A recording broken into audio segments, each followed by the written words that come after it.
네, 어제 설이었는데 설 잘 보내셨습니까? 해외라서 그냥 지나간 분들이 많겠죠? 네. 어제 오늘 한국에 계신 가족들과 연락도 하고 그러시는 시간은 가지셨을 거라 생각이 드는데 괜찮으셨는지 모르겠어요. 원래 설이 되면 우리 떡국도 한 번씩 먹고 그랬잖아요. 근데 올해는 우리가 교제 없이 그냥 넘어가게 됐어요. 떡국 못 먹고. 다음 주가 우리 교회 창립 감사주일이어서 다음 주에 우리가 함께 좀 공동 식사를 좀 잘 하려고 준비하고 있습니다. 그래서 이번 주까지 하기는 좀 너무 벅차서 그냥 지나가기로 했으니까요. 우리 창립 감사주일과 또 설 명절의 또 정의 다음 주에 같이 우리 한 분도 나가지 말고 같이 좀 나누고 가는 그런 시간이 됐으면 좋겠습니다. 네. 음력 1월 1일을 우리가 설이라고 하고 설날이라고도 합니다. 근데 많은 분들이 또 다른 이름으로도 부르는 이름이 있죠. 뭐라고 불러요? 구정이요. 쓰지 마십시오. 왜냐하면 제가 알려드리려고요. 많은 분들이 쓰시길 때. 구정은 우리가 일본의 식민 지배를 받던 일본 일제 강점기예요. 일본 사람들은 당시만 해도 이미 음력을 쓰지 않고 양력을 쓰고 있었거든요. 그래서 양력으로 1월 1일을 신정이라고 불렀고, 그리고 우리가 지키던 음력 설을 이게 신정이니까 자기들은 우리 거는 옛 것이라고 그냥 이게 폄훼하는 말로 쓰기 시작한 쓰라고 했던 게 구정이라는 단어입니다, 여러분. 그리고 그래서 우리나라가 예전에는 이거를 쓰기가 싫어서요, 나중에 이제 구정이라는 단어를 안 쓰다가 어느 땐가는 민속의 날 이렇게 썼어요. 혹시 기억나시는지 모르겠어요. 이게 뭡니까? 우리 설을 민속의 날. 그래서 그것도 없애고 우리가 아예 설이라는 이름 또는 설 또는 설날이 정식 명칭인데 이걸로 쓰기 시작한 게 1989년부터는 우리나라는 이제 설과 설날 이렇게 쓰게 됐고요. 구정이라는 단어는 아예 없어졌어요. 그래서 우리도 마찬가지로 우리 전통적인 이름인 설, 설날 이렇게 이름을 쓰면 좋을 것 같다는 생각이 듭니다. 이제 말씀으로 한번 들어가 볼게요. 그냥 알려드린 거예요. 이건요. 말씀하고 관계없어요. 설이라서. 네. 지난주에 이어서 오늘도 같은 본문으로 말씀을 한번 나눠보려고 합니다. 지난주에는 예수께서 거라사의 귀신 들린 사람을 고치는 장면을 통해서 어떤 절망 속에서도 예수께서는 우리를 회복시키신다, 그리고 그는 그런 능력을 가지신 하나님이시다는 거 하나 하고요, 그 반면에 또 우리는 여전히 예수님을 떠나 살고 있고 세상의 욕망을 따라 살다 보니 절망 속에 살아가는 것이 우리도 똑같은 거라사인 같은 사람의 모습일 수 있다는 것을 함께 보게 하셨습니다. 여러분, 사실 우리의 삶도 그렇고요, 우리의 모습도 그렇고요, 태도도 사실은 우리끼리 두면 가망성 없는 사람들입니다. 그런데 가망성 없는 우리들을 하나님께서 사랑하셔서 우리의 모든 환경을 당신의 이름으로 당신의 십자가로 회복시키신 겁니다. 이게 주님의 회복이고 주님의 능력입니다. 이제 오늘 우리는 이 사건을 둘러싸고 있는 주위의 상황이 어땠는지, 그리고 그 주위의 사람들은 어땠는지를 가지고 오늘 두 번째 이 본문의 말씀을 같이 한번 나눠보고 싶습니다. 먼저 이 거라사 귀신 들린 사람을 고치신 일에 사용된 배경이에요. 여러분, 우리가 그냥 언뜻 보면 지나가게 되지만 이게 딱 세상과 하나님 나라라는 대조를 이루고 있다는 것을 알고 말씀을 읽어야 합니다. 지난주에도 말씀드린 것처럼 귀신은 사람을 아주 잔혹한 상태로 몰고 갔습니다. 강력한 힘을 가지고 있는 존재였지만 그 힘을 사람을 괴롭히고 몸을 상하게 하는 도구로만 사용하는 그런 모습을 가지고 있는 게 귀신이었어요. 그런 파괴적인 존재가 유일하게 무릎을 꿇는 대상이 오늘 말씀에 나오는 예수님이세요. 예수께서 밤새 배를 타고 거라사인의 마을로 가셨잖아요. 그때 귀신이 가장 먼저 예수를 맞으러 나왔어요. 2절 말씀을 보면 그가 무덤 사이에서 나와 예수를 맞았다, 이렇게 말씀합니다. 어떻게 맞이했냐면 멀리서 예수를 보고 달려와서 절을 하면서 부르짖는데, 오늘 말씀을 보니까 이렇게 부르짖었어요. 지극히 높으신 하나님의 아들 예수여. 여러분, 여기까지만 보면 이 귀신은 정확히 알고 있는 겁니다. 그런데 이렇게 말하는 거죠. 나와 당신이 무슨 상관이 있나이까? 원하건대 하나님 앞에 맹세하고 나를 괴롭게 하지 마옵소서, 이렇게 얘기를 해요. 한번 보십시다, 여러분. 대화 속에서 귀신은 예수님이 누구신지 너무 잘 알았어요. 당연히 예수의 권세에 무릎을 꿇을 수밖에 없는 그런 존재입니다. 그런데 거기서 끝이 났어요.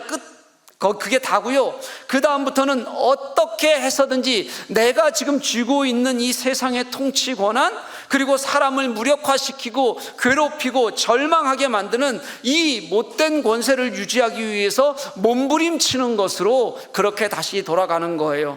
제발 나를 괴롭게 하지 마십시오 사정하기도 하고요, 그 지방에 머물도록 도와달라고 하소연하기도 합니다.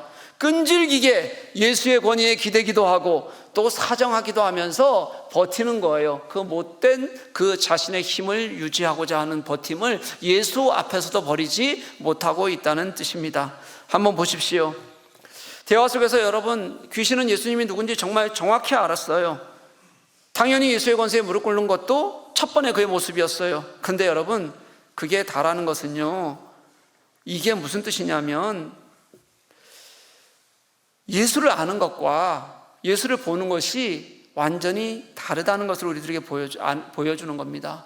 여러분, 내가 예수 안다고 해서 예수 잘 믿는 거 아니에요. 여러분, 내가 예수를 지금 보고 있다고 해서 예수를 잘 따르고 있는 것도 사실은 아니라는 겁니다. 우리가 착각하고 살아가는 게 뭐냐면, 내가 예수를 아는 것 같아요. 그리고 내가 예수를 지금 보고 있어요. 그럼 나는 예수를 잘 믿고 있는 것처럼, 그리고 내가 감정적으로 예수를 가지고 있는 것이 따르는 것처럼 착각하고 살 때가 우리들에게 너무 많다는 거예요. 여러분, 한번 생각해 보십시오. 예수님의 공생애가 시작되고 나서 많은 사람들이 예수님 주위로 몰려들었습니다.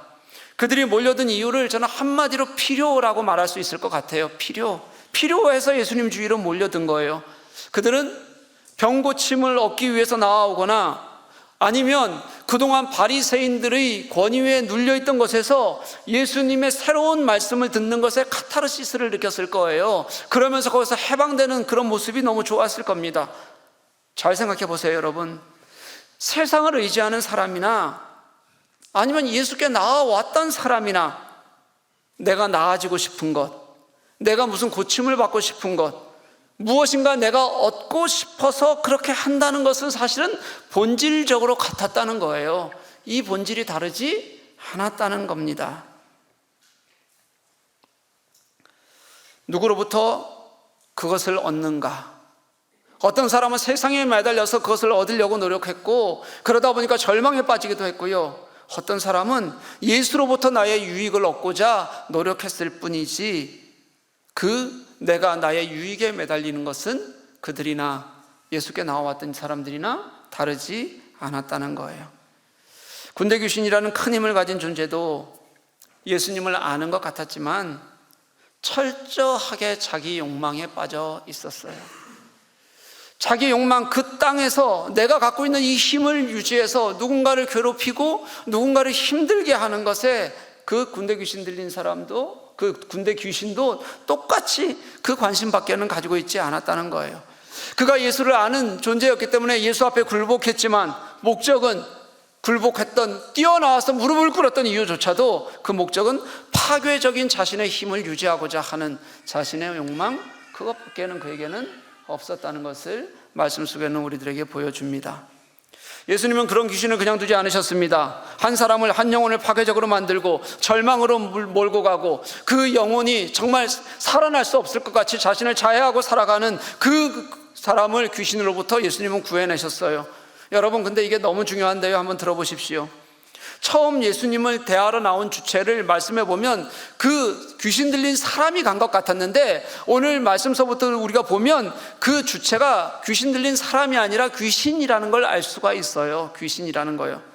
귀신은 예수와 맞닥뜨리고 나서 그 상황을 벗어나기 위해서 자기가 할 수 있는 것을 최선을 다해서 하는 겁니다. 예수께 매달리는 거예요, 여러분. 그런데 그 귀신을 제어하는 예수님의 마음은 그 귀신에게 마음이 있었던 것이 아니라 철저하게 귀신 들렸던 사람, 절망 속에서 자기 스스로를 학대하던 그 사람에게 예수님은 마음을 두고 있는 것을 우리는 말씀 속에서 볼 수가 있어요.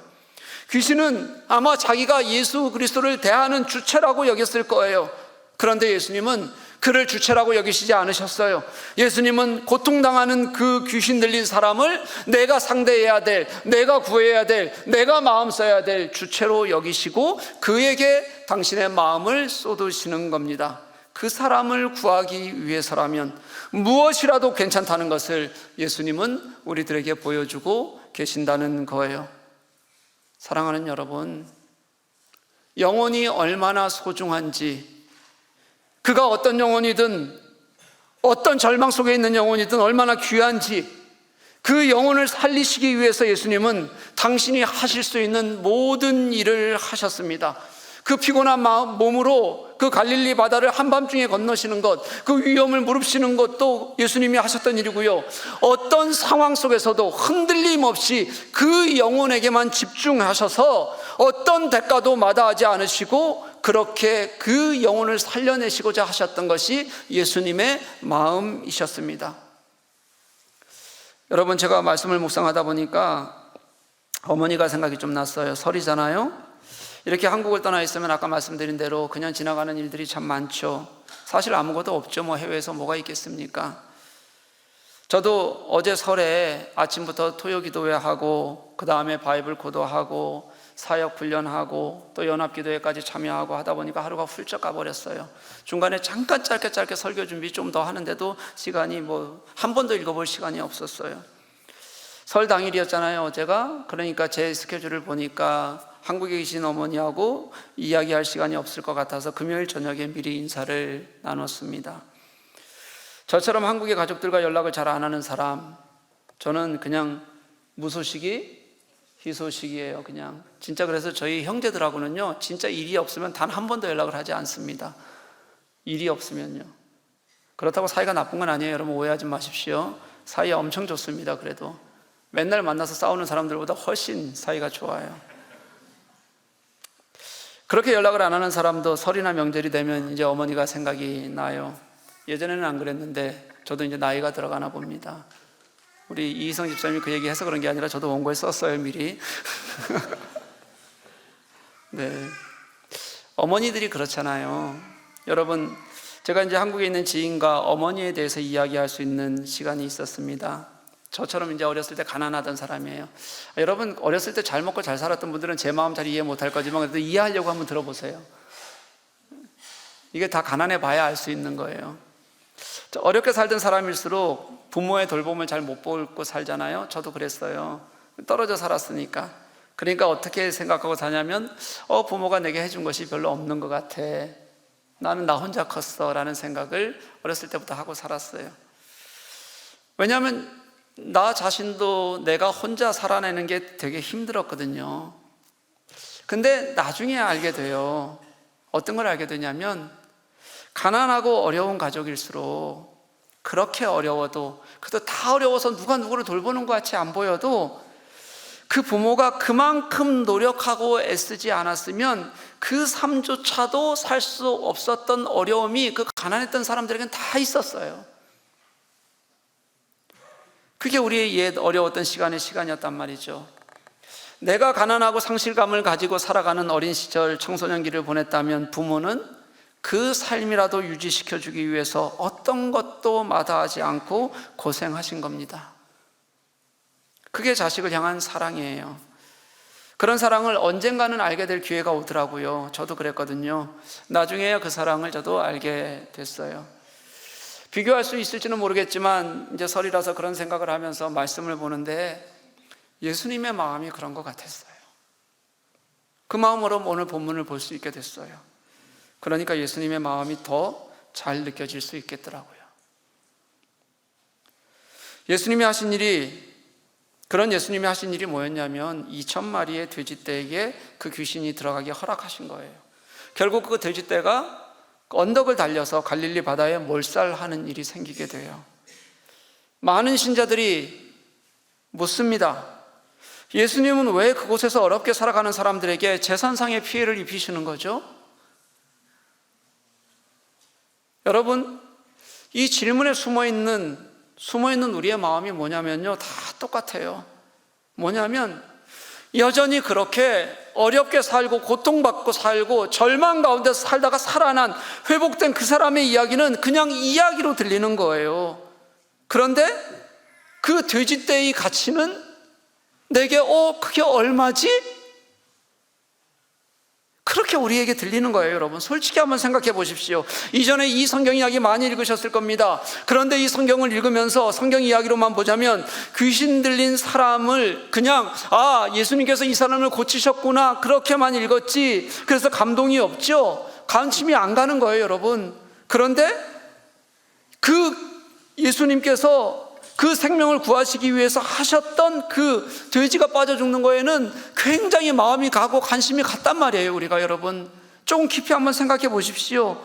그렇게 구한 생명이 그가 얼마나 큰 고통 속에 있었는지, 얼마나 절망과 불가능 속에 있었는지, 그 사람이 정말 얼마나 힘들었을지, 그 사람을 하나님께서, 예수께서 어떻게 일으키셨는지는 그냥 진짜 남의 이야기였어요. 근데 돼지 때도 똑같이 남의 이야기잖아요. 근데 한 번씩 정도는 생각해 보게 되는 거예요. 똑같은 남의 이야기인데도 그게 내 거였으면 나는 어떤 마음일까?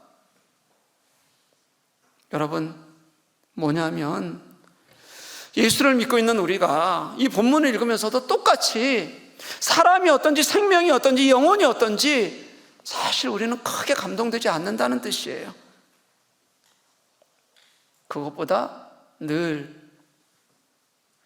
내가 추구하고 살았던 것, 재산, 집, 이게 우리에게 늘 먼저 생각이 난다는 거예요. 내가 무엇을 보느냐에 따라 질문이 달라진다는 겁니다. 그렇다고 해서 2,000마리나 되는 돼지를 수상시킨 사건이 아무렇지도 않은 사건일 수는 없을 겁니다. 그러니 예수께서 이 말씀을 통해 우리들에게 하시고 싶은 말씀이 있으실 거예요. 단 아무리 보아도 단 하나예요. 사람의 생명이 더 귀하다는 겁니다. 사람의 생명이 더 귀하다. 예수님은 어떤 경우에도 어떤 것도 사람의 영혼과 바꾸시지 않으신다는 것을 우리들에게 분명히 보여주셨습니다. 그렇게 재산적인 피해에 눈이 가는 우리에게 주님께서 이렇게 물으신다면 어떻게 대답하시겠습니까? 얘야, 너의 생명을 위해 내가 십자가에 죽기까지 한 그 사랑은 무엇이니? 그러면 얘야, 너의 그 생명을 위해 내가 십자가에 죽기까지 한 내 사랑은 그럼 너에게 무엇이니? 예수님이 이렇게 물으신다면 어떻게 대답하시겠습니까?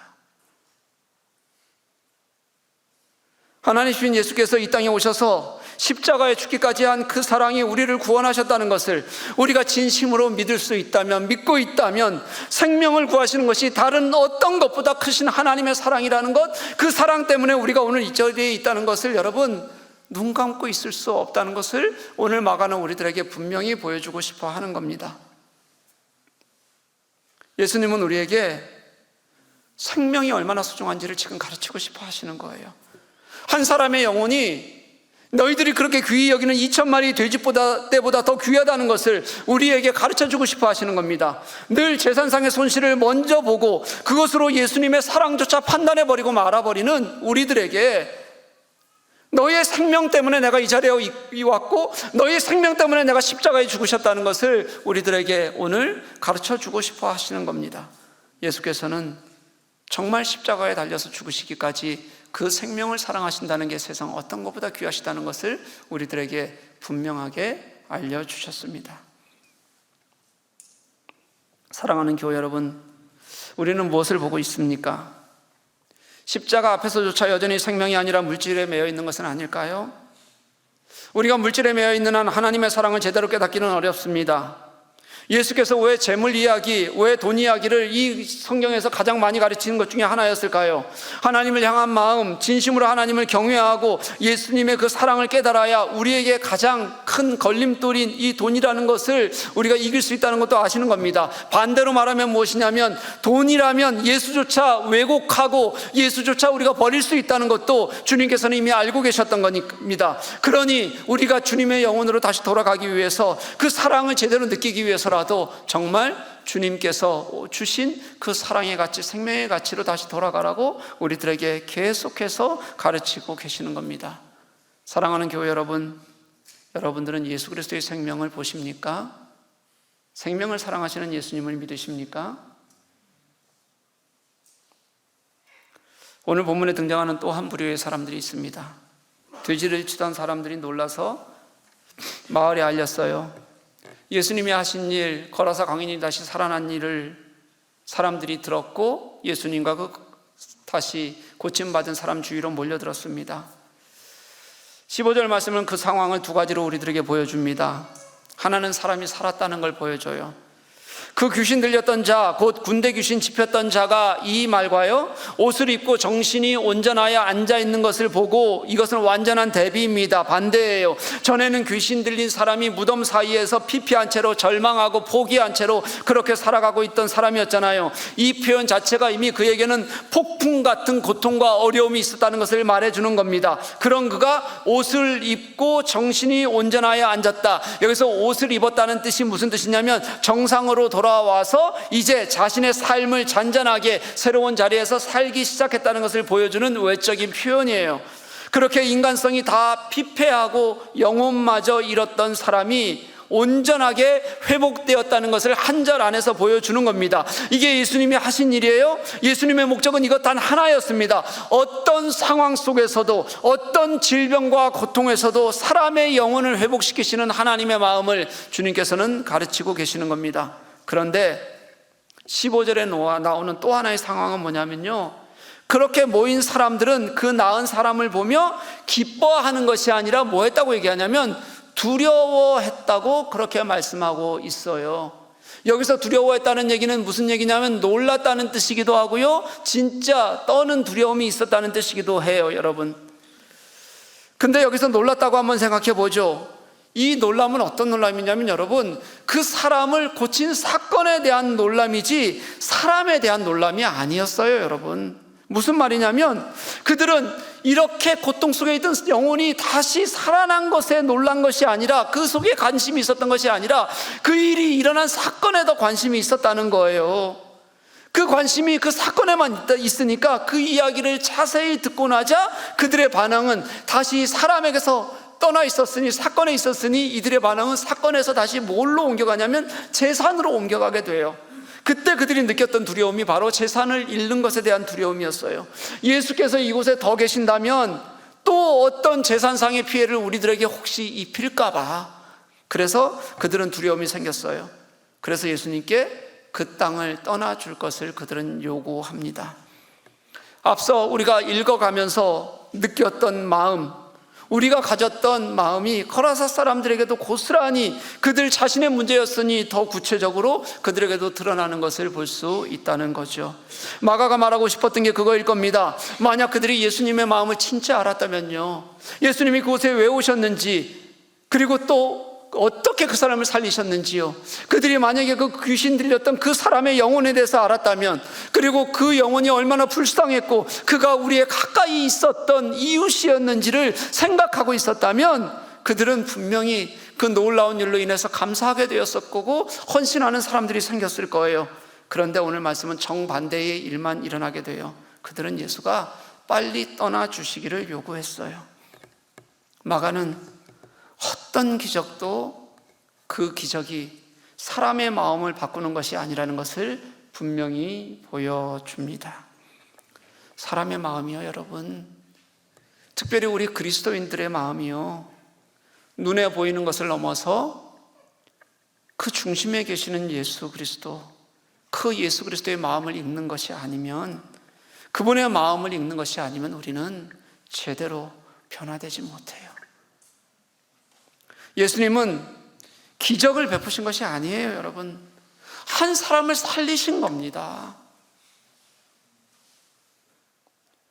그 한 사람이 여기 있는 우리들이라면, 누군가라면 그렇게 처참하게 고통당하고 있는 그 사람을 위해서 예수님께서는 십자가에 달리시기까지 그 마음을 포기하지 않으시고 우리들에게 부어주셨던 분이 그 예수님이시라는 거예요. 이제 마가오가 보여주고 싶어하는 두 개의 너무 명확한 구분점이 있어요. 예수님의 유일한 목적이었던 사람을 살리는 일, 생명을 살리는 그 마음과 그 예수님의 마음을 받아들일 수가 없어서 세상의 가치가 더 소중해서 예수님께 떠나달라고 요구하는 마을 사람들의 태도. 사랑하는 여러분, 우리는 이 예수님의 마음과 이 마을 사람들의 태도 중간 어디쯤 살아가고 있을까라는 생각이 들어요. 여러분은 어디쯤 계십니까? 지난주에도 말씀드렸던 것처럼 저는 오늘 말씀에서 우리의 모습을 보게 돼요. 그 귀신 들렸던 사람이 가졌던 절망, 만약에 우리가 그 절망의 한 부분을 가지고 살아가는 사람들이라면 우리는 주님께 부르짖었을 겁니다. 분명히 부르짖었을 거예요. 그런데 그 시간이 지나면 아닌 거예요. 예수님은 그런 우리를 찾아오셔서 회복시키셨어요. 우리의 필요를 아셔서 그게 삶에 관한 필요든 우리의 영혼의 문제든 당신의 손길을 내미셨습니다. 당신의 손길을 잡는 그들에게 포로가 된 자를 자유케 하셨고, 눈먼 자의 눈을 뜨게 하셨고, 가난한 자에게 복음을 전파하시며 은혜를 선포하셨어요. 예수께서는 개인이나 가정을 넘으셨었고, 사회와 정치 안에서도 모든 공동체 안에서 당신의 자유를 향한 당신의 그 신앙을, 당신의 그 십자가의 자유를 선포하시는 일을 멈추지 않으셨습니다. 이게 세상의 일로 되는 것이 아니라 하나님과 관계 맺어야 되는 이름을 우리들에게 알려주기 위해서, 다시 우리가 주님께 돌아가야 한다는 것을 깨닫게 하기 위해서 십자가에 죽으시기까지 그 일을 멈추지 않으셨습니다. 그런데 우리는 내가 그런 절망에 서 있는 사람이 있을 때는 주님을 갈망해요. 부르짖어요. 주님 제발 좀 살려주십시오. 그렇게 부르짖다가도 이제 내가 한 발 뒤에 주님 손잡고 머물러 있으면, 그래서 그 귀신 들린 사람의 절망이 아니라 한 발만 뒤로 물러서는 자리가 되면 우리는 그 예수님의 사랑이라는 말을 우리의 무기 삼아서, 바리케이트 삼아서 뒤에 숨어서 나의 만족을 찾게 되는 삶을 우리는 버리지 못하고 살아가는 거예요. 오늘 우리가 읽었던 이 마을 사람들처럼 그렇게 살아갑니다. 사랑하는 교회 여러분, 무엇을 보든지 예수님의 마음을 먼저 읽는 저와 여러분 될 수 있기를 간절히 소망합니다. 어떤 일에서도 우리 예수 믿는 사람들이 예수님의 마음을 먼저 잃지 않으면 우리는 예수님을 왜곡하게 됩니다. 그 왜곡 속에는 나의 자아가 있어요. 나의 경험이 있어요. 내가 추구하는 환경이 있어요. 그리고 괜찮다고 말하는 나의 합리성이 있어요. 말씀을 내 멋대로 해석해버리는 나의 태도가 있어요. 여러분, 내가 진짜 아픈 자가 되어서 예수님의 마음을 가지고 그 아픈 사람을 돌아보지 않으면 우리는 언제든지 우리 삶을 주님 앞에서도 왜곡시키게 되어져 있다는 뜻입니다. 그러니 주님의 마음으로만 우리는 진짜 세상을 바로 살고 읽을 수 있게 된다는 것을 잊지 말았으면 좋겠어요. 여러분, 우리가 주님이 내게 찾아오셔서 손을 내밀어 주세요. 그리고 내가 그 주님의 손을 잡는다는 건 무슨 뜻이냐면, 나를 향한 따뜻한 하나님의 사랑을, 예수님의 사랑을 경험한다는 것이기도 해요. 이게 하나예요. 근데 또 하나는 무엇이어야 되냐면, 내가 주님의 손을 잡는 순간 내가 이제 그분과 함께 그분의 길을 같이 걷겠다는 우리들의 고백과 신앙이 있어야 하는 자리라는 것도 여러분 잊지 말았으면 좋겠어요. 주님이 나를 찾아오신 그 따뜻함이 내가 그 주님과 함께 손잡고 당신의 길을 가는 고백과 결단이 될 때, 그때 그리스도인으로서 주님의 마음을 알고 쫓아가는 당신의 제자들이 되는 것입니다. 사랑하는 교우 여러분, 나를 떠나소서 외면하는 신자가 아니라 내가 당신과 함께 걷겠습니다, 내가 당신의 마음을 읽고 당신의 길을 가겠습니다 결단하는 우리가 되기를 주님의 이름으로 간절히 축복합니다.